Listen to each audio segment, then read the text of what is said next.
오늘 말씀 보시면 이드로가 미디안의 제사장이었지만 모세를 통해서 회심하는 사건이 어제 있었습니다. 하나님 말씀을 듣고 또 그것에 대해서 구체적으로 확인하는 과정을 통해서 한 사람이 회심하게 되었다는 것을 어제 보았습니다. 오늘 이야기는 이 회심한 이드로에 의해서 또 이스라엘의 사법 시스템이 세워지는 그런 일들이 일어나고 있는 것들을 보게 됩니다. 우리는 여기서 이제 재판이라는 송사라고 되어 있잖아요. 재판이라는 게 어떻게 보면 한 나라의 국가 사법 시스템이거든요. 근데 그 방식이 지금 오늘 말씀에 보면 모세 한 사람이 백성의 모든 송사를 다 다루는 그런 상태였던 것 같습니다. 그러니까 광야에서 이스라엘 백성들의 유일한 재판관은 누굽니까? 모세 한 사람이었어요. 그래서 백성들은 아침부터 저녁까지 모세 곁에 서 있었던 것입니다. 그러니까 혼자 자리에 앉아 있고 백성들은 특별히 송사의 문제가 생기는 것 어떤 일들일까요? 백성들 간에 폭력의 문제도 있을 수 있고요. 약탈의 문제도 있을 수 있고요. 또 그런 잡다한 사건 사고가 많지 않았겠습니까? 200만 명이 살고 있는데 거기에 문제가 없다면 말도 안 되는 일이죠. 남의 집에 물건을 훔쳐가는 일이며 주민들 간에 폭력 행사며 또 가정 안의 일들이며 수많은 일들이 있었던 것이죠. 근데 재판관이 한 명이니까 어때요? 그 문제를 법적으로 다투어야 되는데 모세 한 사람이 유일한 재판관이니까 사람들이 줄을 쫙 서가지고 계속 기다리고 있는 거죠. 서로 불편한 관계 속에서 그러지 않았을까요? 야, 우리 기다려보자 했는데 하루 종일 기다려야 되니까 이게 보기 안 좋은 것이고 사실 이런 일들이 쉽지 않습니다. 그리고 어떤 문제는 빨리빨리 해결돼야 될 일들이 많잖아요. 우리가 지연된 정의는 정의가 아니다라고 하는 말도 있잖아요. 그러니까 어떤 해결돼야 될 일들이 해결되지 않으면 이것은 그 민족의 근간이 흔들리고 그리고 건강한 이웃과의 관계가 될 수 없죠. 빨리빨리 사법 시스템이 해결이 돼야 되는데 한 사람 모세 혼자 이것을 해결하는 데는 분명히 한계가 있었습니다. 14절에 보시면 모세의 장인은 모세가 백성을 다스리는 일을 모두 보고 이렇게 말하였습니다. 자네는 백성의 일을 어떻게 이렇게 처리하는가? 어찌하여 아침부터 저녁까지 백성을 모두 자네 곁에 세워두고 자네 혼자만 앉아서 일을 처리하는가? 이거는 컴플레인이라기보다는 굉장히 정중한 충고라고 생각하시면 될 것 같습니다. 이드로가 비록 이방 사람이었고 미디안의 제사장이었습니다. 근데 그가 보기에 이 모세가 하고 있는 이런 재판 시스템 자체가 굉장히 지혜롭지 않아 보였던 것이죠. 그래서 이 시스템에 대해서 이의를 제기한 거죠. 컴플레인이라고 보기보다는 어떤 제안을 했다고 이렇게 보시는 게 더 낫습니다. 왜냐하면 굉장히 정중하게 자기 사위였지만 그가 이야기하는 태도나 이야기들이 따지듯이 하는 것이 아니라 굉장히 정중하게 모세를 인정하면서도 또 하나님의 시스템을 인정하면서도 거기에 대한 제안을 하고 있는 것을 보게 됩니다. 15절 보십시오. 모세가 그의 장인에게 대답했습니다. 백성은 하나님의 뜻을 알려고 저를 찾아옵니다. 그러니까 재판을 다른 사람이 할 수도 있었을 거야. 그러나 모세에게 사람들이 찾아온 것은 무엇이냐면 이미 이스라엘 백성들은 모세가 하나님이 세우신 지도자라는 것을. 그러니까 이것의 의미 속에는 단순히 이 재판의 문제도 있지만 하나님의 뜻을 묻기 위해서. 왜? 모세는 선지자이기도 했거든요. 재판관이면서 선지자였어요. 그래서 그들의 생각에는 모세에게 가면 하나님의 뜻을 알 수 있을 것이다. 더 합리적일 것이다. 다른 사람에 비해서. 이런 생각을 갖고 있었던 것입니다. 모세가 그렇게 답변한 거예요. 내가 뭐 그렇게 하려고 한 건 아니고 백성들이 내게 오면 하나님의 뜻을 발견할 수 있을 거라고 생각해서 저에게 오는 것 같습니다. 이렇게 이야기한 거죠. 16절 같이 읽읍시다. 시작. 그들은 무슨 일이든지 생기면 저에게 옵니다. 그러면 저는 이웃 간의 문제를 재판하여 주고 하나님의 규례와 율법을 알려주어야 합니다. 그러니까 두 가지를 하는 거죠. 송사의 문제도 있지만 하나님의 뜻도 가르쳐 줘야 되는 이 두 가지를 다 지금 한 사람의 독점해서 지금 진행하고 있다는 거죠. 왜? 사람들이 그 권위를 누구에게만 준 거예요? 모세에게만 있다고 그들이 생각하고 있었기 때문에 그렇습니다. 그러니까 굉장히 한 사람에게 어떤 것이 독점이 되면 이런 현상이 생기죠. 뭐 소수의 사람인 경우야 어떻게든 할 수 있겠지만 이렇게 200만 단위의 그 집단에서 한 사람의 지도체제라면 굉장히 이것은 혼란스럽고 재판 받으려면 어때요? 몇 달씩 걸리지 않겠어요? 몇 년씩 걸리지 않. 모세 얼굴 보기도 힘들고. 근데 모세는 끝도 없이 그러면 모세가 재판을 끝나고 나면 또 송사가 생길 거고 이런 상황에서 이 재판은 하나님의 뜻도 하나님의 뜻이지만 하나님의 뜻을 알려면 몇 년씩 걸려야 될 거 아닙니까? 이거는 좋아 보이는 시스템이 아닌 거죠. 그래서 모세의 장인이 17절에 이야기합니다. 자네가 하는 일이 그리 좋지는 않네. 이렇게 하다가는 자네뿐만, 그러니까 이 이드로의 이 충고가 굉장히 정중하다는 게 뭐냐면 이게 단순히 문제가 있다는 걸 지적한 게 아니라 모세를 염려하는 거예요. 자네뿐만 아니라 자네와 함께 있는 이 백성도 아주 지치고 말 걸세. 이 일이 자네에게는 너무 힘겨운 일이어서 자네 혼자서는 할 수 없네. 그렇죠? 이게 모세에게 힘들 뿐만 아니라 백성들에게도 힘들 거고 자네도 이게 오래되면 힘겨워서 이게 혼자서는 도저히 할 수 없는 일을 당신이 하고 있네. 이렇게 이야기한 겁니다. 그래서 그가 충고를 해줍니다. 제안을 하죠. 단순히 비평만 한 게 아니에요. 어떤 제안을 합니까? 제안을 할 때도 굉장히 지혜롭게 하고 있는 거예요. 이 얼마 되지 않아. 어떻게 보면 회심한 지 얼마 되지도 않았는데 이드로가 굉장히 지혜롭게 이야기를 합니다. 내가 충고하는 말을 듣게. 하나님이 자네와 함께 계시니까 처음부터 뭐요? 충고를 하고 있지 않습니다. 어떤 이야기를 합니까? 하나님이 자네와 함께 하길 바라네. 그러면서 이야기합니다. 자네는 백성의 문제를 하나님 앞에 가지고 가서 하나님 앞에서 백성의 일을 아뢰게. 그거 잘하고 있는 거야. 자네가 그 하나님 백성들의 문제를 하나님 앞에 가져가는 건 당신이 해야 될 일이야. 이게 누가 할 일이야? 모세가 해야 될 일. 모세가 중요하게. 과거가 아니죠. 나중에 신약에도 보면 사도행전에 그런 이야기 나오잖아요. 사도들이 그 헬라파 과부들의 그 문제하고 히브리파 과부들에게 분배하는 문제, 그러니까 그 구제하는 문제죠. 재정을 어떻게 나눌 것인가. 혼자 사는 이 과부들을. 그러다 보니까 이걸 사도들이 했어요. 사도들 7명이 했는데도 7명이 어때요? 거기에 부족함이 생깁니다. 공백이 생긴 거예요. 그러니까 구제받지 못하는 헬라파 과부들이 생긴 거예요. 사람들한테 컴플레인 생깁니다. 이 문제에 대해서 그들이 이야기했던 이야기가 무엇입니까? 이제는 7명의 집사를 세워서 그들이 대신하게 될 것이 우리는 하나님의 말씀을 전하는 일과 기도하는 일에 전념하겠다. 이렇게 이야기를 하잖아요. 그러니까 사도들의 우선순위가 구제하는 일이 아니었음에도 불구하고 부득불 어떤 일정 기간 동안 그 일을 할 수밖에 없었던 시간이 있었습니다. 그런데 그들이 문제를 겪고 나서 했던 일이 뭐냐면 지혜롭게 하나님 앞에서 바른 결정을 내요. 그러니까 자기의 영역과 자기 영역이 아닌 것을 결정합니다.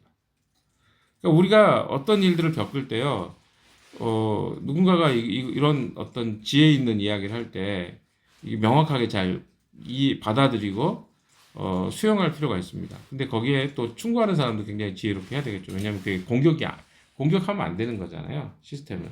근데 이드로가 했던 충고를 잘 보십시오. 자네는 뭐 하는 거야? 자네의 특성이 뭔가? 자네는 하나님의 음성을 듣고 백성들이 이걸 전달하는 선지자로서 역할을 하면 될 것 같아요. 그리고 20절을 보십시오. 그리고 자네는 그들에게 규례와 율법을 가르쳐서 그들이 마땅히 가야 할 길과 그들이 마땅히 해야 할 일을 알려주고. 그 뭐냐면 하나님의 율법과 규례를 그들에게 가르쳐 주는 거야. 당신이 해야 될 일은. 그래서 하나님으로부터 오는 어떤 영적인 어떤 지도자로서 역할을 당신이 하는 거야. 규례 율법을 가르쳐 주면 그들이 그걸 들을 수 있도록 일차적으로 문제들을 해결하는 것에 있어서 사법적인 문제가 발생하는 이유도 법이 뭔지 명확하지 않기 때문에 생기는 문제니까 이거 당신이 해야 돼. 그 다음에 두 번째 뭡니까? 21절에 또 자네는 백성 가운데서 능력과 덕을 함께 갖춘 사람. 그렇죠? 그러니까 이거 지도자 세우라는 거예요. 리더를. 어떤 사람을 세웁니까? 아무나 세우는 게 아니라 능력과 법을 재판을 할 수 있는 능력이 필요하죠. 그 다음에 또 하나가 뭡니까? 덕을 갖춘. 사람들이 모두가 다 인정할 수 있는 사람을 세우라는 거죠. 굉장히 지혜롭게 이건 충고하는 겁니다. 그냥 단순한 능력이 아니라 사람들이 인정하면서도 능력을 가진 사람 찾아라. 재능 있는 사람 찾아라. 곧 하나님을 두려워하며 참되어서 거짓이 없으며 부정직한 소득을 싫어하는 사람들을 뽑아서. 그러니까 지도자로 세울 때 굉장히 중요한 것 중에 하나, 하나님을 두려워하는 이스라엘의 지도자는. 또 하나는 뭡니까? 참되고 거짓이 없어서 부정직한 소득을 갖지 않는 사람. 그 사람 택하면 되지 않겠냐. 하나님 경외하고 부정직한 소득을 싫어하는 사람을 뽑아서 백성 위에서 재판관으로 세우라는 겁니다. 그리고 그들을 구분을 하죠. 천부장부터 시작해요. 천부장? 이게 지방 관리예요. 우리로 따지면 우리가 지금 우리나라 같은 경우는 어떻습니까? 뭐 동사무소 있죠. 뭐 그 밑으로 내려오면 통장 있죠. 동장 있죠. 또 구청장 있죠. 시장 있죠. 뭐 이런 거예요. 그래서 쭉 이런 시스템을 갖추라고 하는 거죠. 그래서 어떤 사람들은 더 능력이 된 사람은 어떤 사람은 천부장으로. 그 다음 능력이 된 사람은 백부장으로. 그리고 작은 수를 리드할 수 있는 사람은 50부장으로. 더 작은 그룹은 10부장으로. 이렇게 세우라는 거죠. 그래서 그들이 사건이 생길 때마다 백성들을 재판하도록 하고 큰 사건, 그러니까 조금 더 사건이 커지면 어떻게 해요? 큰 사건은 더 큰 리더십을 가진 사람에게 가져오게 하는 거죠. 그래서 그들도 감당할 수 없으면 어떻게 합니까? 네, 그것을 모세에게 가져오게 하는 거죠. 그러니까 모세가 그 가져오게 될 일은 아주 작은, 많지 않은 사건이 됩니다. 지금하고는 완전히 현격하게 다르죠. 우리나라에도 그런 일들이 있었다고 합니다. 이런 시스템을 잘 갖춘 왕이 있었다고 하는데 그 정조라고 제가 들었습니다. 정조가 그 신문고를 만들었잖아요. 신문고를 만들어서 그 신문고를 치면 정조가 그건 직접 보는 거예요. 근데 사람들이 생각할 때 왕에게 직접 신문고를 치면 어떻게 이게 가능할까? 사람들이 맨날 왕한테 치는 거 아니야? 이렇게 생각할 수 있잖아요. 근데 그게 굉장히 지혜로운 방법이었다고 합니다. 왜냐하면 그 사람이 고을에 있을 거 아니에요. 예를 들어서 전라도 어디에 있는 사람이 신문고를 치러 서울까지 올라왔어요. 그럼 그 사람이 그걸 쳐요? 그러면 왕이 물어볼 거예요. 이게 무슨 일이 있었는데 이렇게 된 거냐. 그럼 정읍에 사는 사람이 올라왔으니까 이 정읍에서 이런 일이 있었습니다. 그러면 왕이 나중에 누구로 신문하겠어요? 정읍에 그 당시에 고을에 사또나 목민관을 도지사나 이런 사람들 물어보지 않겠어요? 그러니까 이런 시스템을 만들어 놓으면 지방에 있는 관료들이 그것을 잘 그 백성들을 그런 사소하고 작은 일까지도 잘 판결할 수 있도록 하기 위해서 만든 제도가 신문고라는 거예요. 그러니까 무슨 말이냐면 이런 작은 사건까지 리더가 다 관리하게 되면 굉장히 이 국가 시스템 자체가 유지가 될 수 없기 때문에 이들의 제안에 의하면 작은 것들은 작은 리더십을 가진 사람이 하고 큰 사건이나 살인 사건이나 조금 더 국가적으로 문제가 될 수 있는 사건들은 누가? 탑 리더인 모세가 직접 담당해라. 너가 그 일을 하긴 하겠지만 지금은 매일 네가 하겠지만 네가 이런 시스템을 갖추게 되면 한 달에 한 번이나 두 달에 한 번 정도만 네가 재판을 하면 된다. 이런 이야기입니다. 굉장히 현명한 그 충고를 하게 된 것이죠.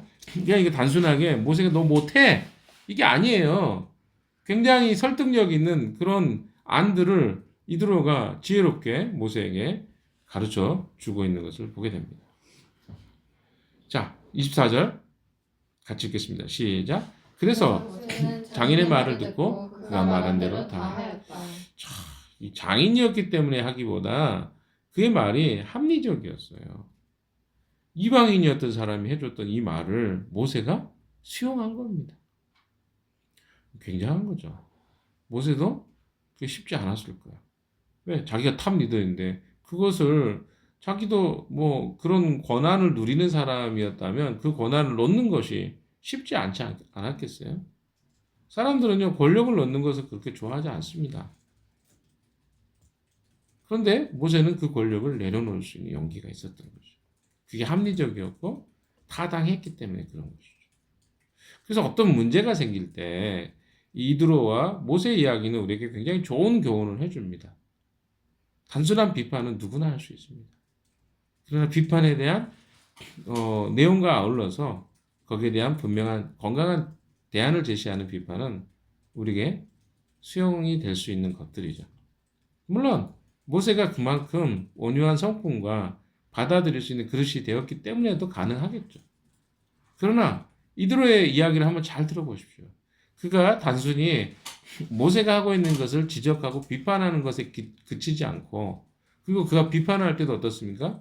굉장히 지혜롭게, 그리고 이 영적인 관점에서 그가 얼마 되지 않았지만 하나님에 대해서 알게 된 사람으로서 하나님의 관점에서 그것들을 모세에게 모세의 역할과 또 다른 사람의 역할이 무엇인가를 명확하게 구분해 주고 있는 것들을 보면서 우리는 굉장히 이 이드로가 분별력 있는 사람인 것을 보게 됩니다.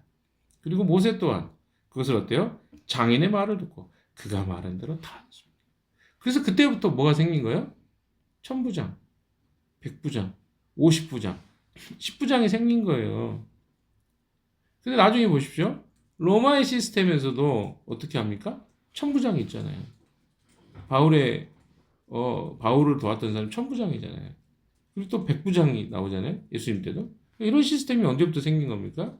바로 모세의 시대에 이런 사법 시스템 그리고 국가의 운영 시스템들이 결정된 거라고 저는 생각합니다. 굉장히 훌륭한 방식으로 시스템이 세워져 가는 것을 보게 됩니다. 자, 26절. 그들은 언제나 백성을 재판하였다. 어려운 사건은 모세에게 가져오고 작은 사건들은 모두 그들이 재판하였다. 우리가요, 좋은 시스템을 갖추는 것은요, 굉장히 하나님의 백성들에게도 중요한 일이라고 생각합니다. 시스템이 없으면요, 그 시스템에 대해서 좀 불편해하는 사람도 있어요. 어떤 사람들은 꼭 이런 시스템이 필요합니까? 그냥 우리끼리 알아서 잘하면 되지 않나요? 라고 생각할 수 있지만 어떤 작은 조직이라도 건강한 시스템, 그냥 조직이 아니라 건강하게 그 유기적으로 그 공동체가 운영될 수 있도록 필요한 시스템은 필요합니다.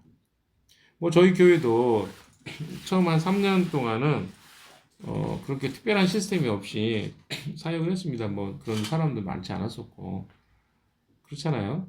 그런데 이제 3년이 지나고 나서는 이제 시스템을 조금씩 갖춰가기 시작했습니다. 그래서 예산도 세우고 결산도 하고 뭐 이런 것들을 시스템을 갖게 되고 운영위원도 세우고 그리고 어떻습니까? 여러분 잘 보십시오. 다 시스템이 있는 거예요. 한해가족, 언약가족, 운영위원회, 목자 이런 시스템을 다 갖추게 된 것은 그냥 단순하게 뭐 교회를 운영하려고 그런 게 아니라 하나님 안에서 이런 이 조직이나 공동체가 건강하게 운영되기 위해서는 반드시 이런 건강한 또 체계가 필요한 것이죠. 근데 그것에 대해서 이드로 같이 이런 굉장히 건강한 판단을 하는 사람이 그가 어떤 권력의 욕심이 있었던 것이 아닌 것을 보게 됩니다. 왜?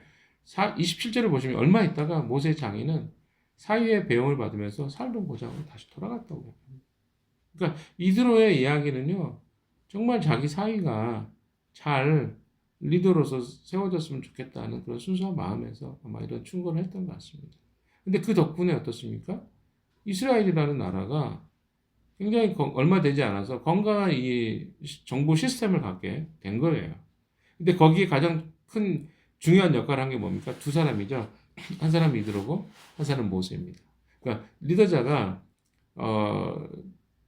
요구되는 덕목 중에 하나가 수용성입니다.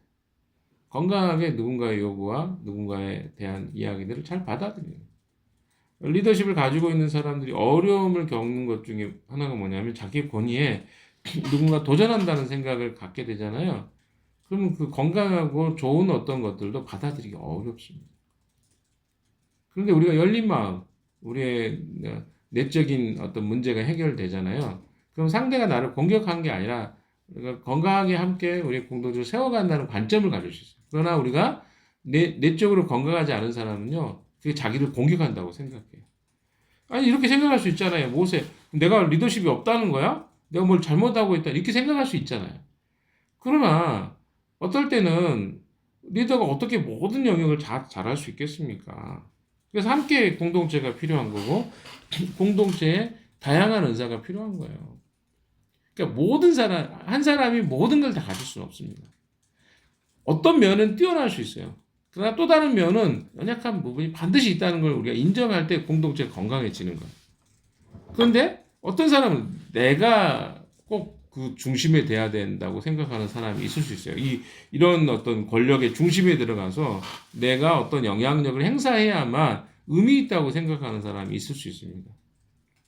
근데 여러분, 그런 목적을 가지고 공동체가 운영이 되면 굉장히 위험스럽습니다. 왜? 그건 자기 자신을 뽐내고 드러내는 것밖에 안 되잖아요. 우리의 공동체는 제가 그 가정교회 교육 때도 여러 차례 이야기 드렸지만 하나님이 중심이 되는 공동체입니다. 그럼 어떻게 해야 돼요? 하나님이 우리를 인도해 가시는 가장 적합한 시스템이 뭔가를 우리가 찾는 거예요. 거기에서 합리적이고 건강한 대안이나 이야기들을 들으면 수용할 수 있어야 됩니다. 운영위원들도 그렇고 저도 마찬가지예요.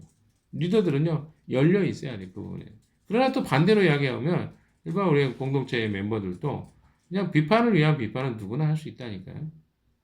책임지지 않는 비판이 아니라 그 공동체를 사랑하고 또 생각하는 마음으로 헌신하는 마음으로 그것에 대한 분명한 건강한 대안을 가지고 이야기한다면 그 공동체 굉장히 도움이 되겠죠. 우린 그렇게 함께 하나님의 교회와 또 하나님 나라를 세워가는 것입니다.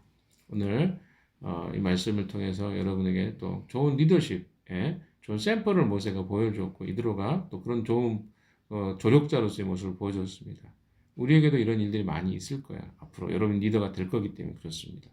그렇잖아요. 여러분 30대 지체들이 많은데 다 리더가 될 사람들이에요. 근데 당장 내가 리더가 아니라는 이유로 리더들이 하는 것에 대해서 무조건 비판적으로만 볼 것도 아닙니다. 왜? 여러분이 그 자리에 갔다 그래서 더 낫다고 말하기 어려워요. 물론 더 잘할 수도 있어요. 그러나 하나님이 그 위치에 지금 세웠다는 건요. 그 사람의 역할과 그 상황에서 봤을 때 지금 현재 그 사람을 리더로 하나님이 세우신 거예요. 여러분들이 그런 부분을 좀 인정하는 것이 굉장히 중요합니다. 그렇지 않으면 공동체 건강하게 세워질 수 없다라고 저는 생각합니다. 각자마다 건강하게 또 하나님의 사람들로 또 리더로 세워져 갈 수 있기를 주님의 이름으로 축원합니다. 기도하겠습니다. 하나님